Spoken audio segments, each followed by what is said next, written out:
कुल्हड़ में सब्जी मिलेगी।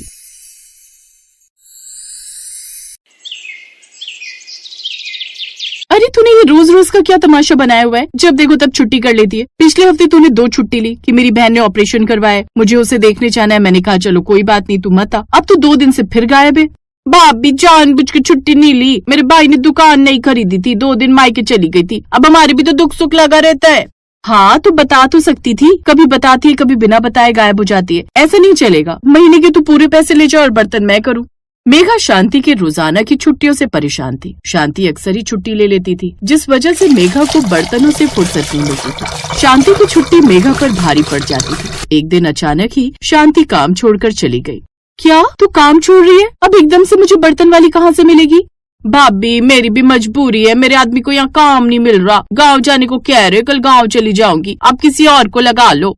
बर्तन वाली काम छोड़कर चली गई। अब बर्तन धोने की ड्यूटी मेघा पर आ गई। सुबह नाश्ते से लेकर दोपहर के खाने और रात के डिनर तक मेघा बस बर्तन ही करती रहती थी। एक दिन मेघा बर्तन करके रसोई से बाहर निकली तो आधे घंटे के अंदर ही कटोरियां गंदी हो गई थी।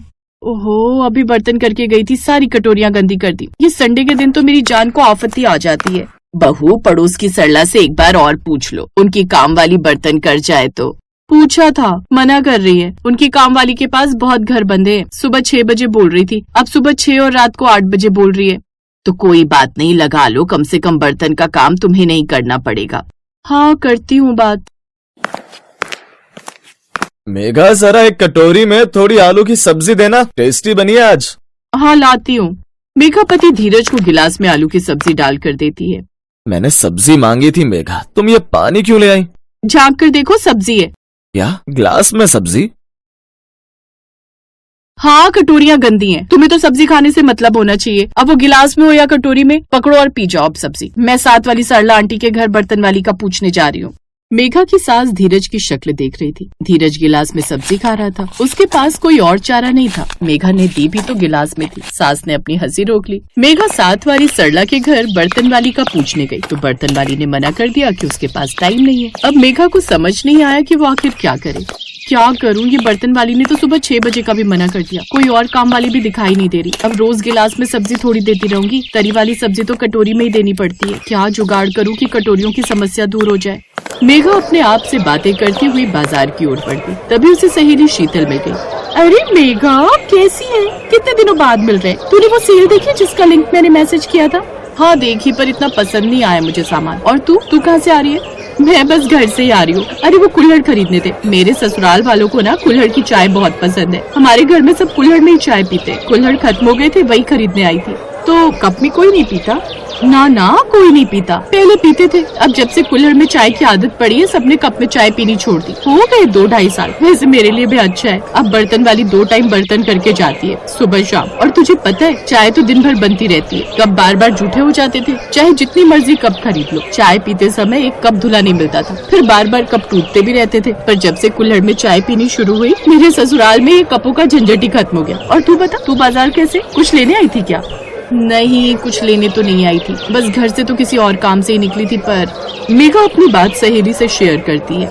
अरे तू फिर एक काम कर, तेरी प्रॉब्लम का सलूशन है कुल्हड़ में सब्जी। तू ना आपसे घर में सबको बोल दे कि बर्तन बहुत जूठे होते हैं, खासकर कटोरियाँ। इसलिए सबको अब कुल्हड़ में ही सब्जी मिलेगी। तेरा काम बहुत आसान हो जाएगा। पर कुल्हड़ में सब्जी अजीब तो नहीं लगेगा?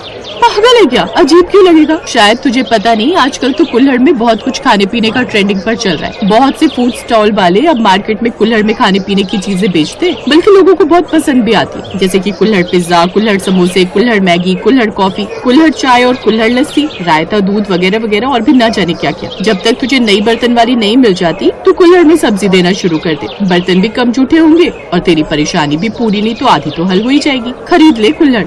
कह तो तू ठीक रही है, चल फिर खरीद ही लेती हूँ। सहेली के साथ मेघा ने भी कुल्हड़ खरीद लिए। उसी रात मेघा ने डिनर में सबको कुल्हड़ में मटर पनीर की सब्जी परोसी। कुल्हड़ देखकर सब हैरान रह गए। कटोरी नहीं थी क्या बहू, और ये कुल्हड़ कहाँ से आए? सुबह तुमने ग्लास में सब्जी दे दी और अब कुल्हड़ में सब्जी, ये सब क्या हो रहा है मेघा? अपना काम आसान कर रही हूँ। अब से रोजाना कुल्हड़ में ही सब्जी दिया करूंगी। एक भी कटोरी जूठी नहीं होनी चाहिए, वरना मैं बर्तन हड़ताल पर चली जाऊंगी और फिर आप सभी को अपने बर्तन खुद ही धोने होंगे। पर तुम तो पड़ोसन के घर गई थी बर्तन वाली का पता करने। गई थी पर बर्तन वाली ने मना कर दिया, टाइम नहीं है उसके पास। अब मुझे ये कुल्हड़ वाला आइडिया सही लगा। वैसे भी तो बाजार में कुल्हड़ में कितनी चीजें मिलती हैं खाने की, स्पेशली पैसे देकर कुल्हड़ वाली डिशेस खाते हैं, तो अब तो घर में कुल्हड़ में सब्जी मिलेगी तो बढ़िया ही रहेगा ना, मेरा काम भी आसान हो जाएगा। हाँ हाँ बहू, अब से कुल्हड़ में ही दे दिया करो, हमें तो सब्जी खाने से मतलब है, कटोरी में हो या कुल्हड़ में। सही है, कम से कम ग्लास में तो नहीं खानी पड़ेगी।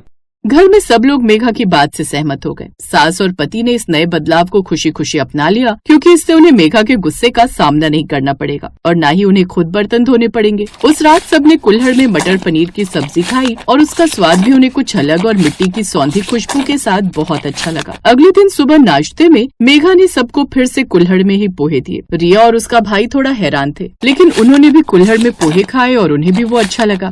मम्मी, ये कुल्हड़ तो बहुत अच्छे हैं, मेरे दोस्तों को बताऊंगी तो वो सब चौंक जाएंगे। मम्मी, इसमें खाने में मजा आ रहा है, जैसे हम बाहर खाते हैं वैसे ही लग रहा है।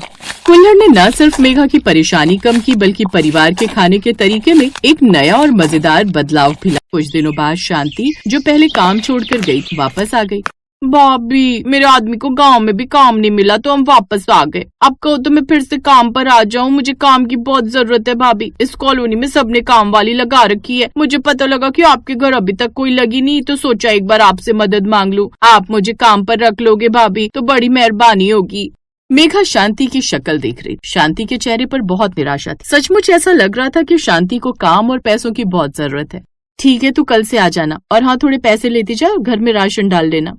बहुत बहुत शुक्रिया भाभी, मैं तो आपको धोखा देकर काम छोड़कर चली गई थी, पर आपने मुझे फिर से काम पर रख लिया। मैं वादा करती हूँ अब मैं ऐसे कभी काम छोड़कर नहीं जाऊंगी। आपने मुसीबत में मेरी मदद की, बहुत बहुत शुक्रिया भाभी। मैं कल सुबह ही 8 बजे आ जाऊंगी बर्तन करने। भाभी, थोड़े से बर्तन अगर झूठे हैं तो अभी कर जाती हूँ।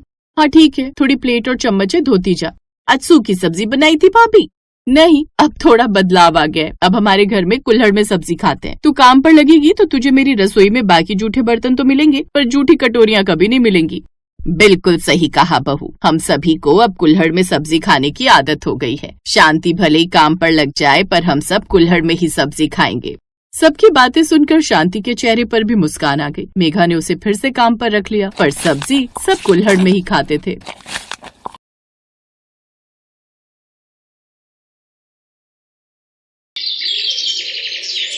सुमन के पिता एक कुम्हार थे और मिट्टी के मटके और बर्तन बनाकर बेचते थे। सुमन ने 10वीं तक की पढ़ाई पूरी कर ली थी और वो आगे की पढ़ाई करना चाहती थी। उसके माता पिता भी चाहते थे कि सुमन पढ़ लिख जाए। माँ बापू, देखो मेरी 10वीं कक्षा के नतीजे आ गए, मैं अव्वल नंबर से पास हुई हूँ। मास्टर जी कह रहे थे मुझे आगे 11वीं की पढ़ाई शुरू कर देनी चाहिए। हाँ बेटिया, मैं भी यही सपना मन में संजोकर चल रहा हूँ कि एक दिन मेरी बेटी भी पढ़ लिख कर अपने पैरों पर खड़ी हो। बस ये शरीर साथ दे जाए। कब से काम भी नहीं किया। पहले थोड़े मटके और बर्तन बना भी लेता था, पर अब तो थकावट इतनी जल्दी हो जाती है कि कुछ मन ही नहीं करता। आप चिंता क्यों करते हो, ठीक हो जाओगे। सुनो जी, ये लो दवाई पी लो, थोड़ा आराम आ जाएगा।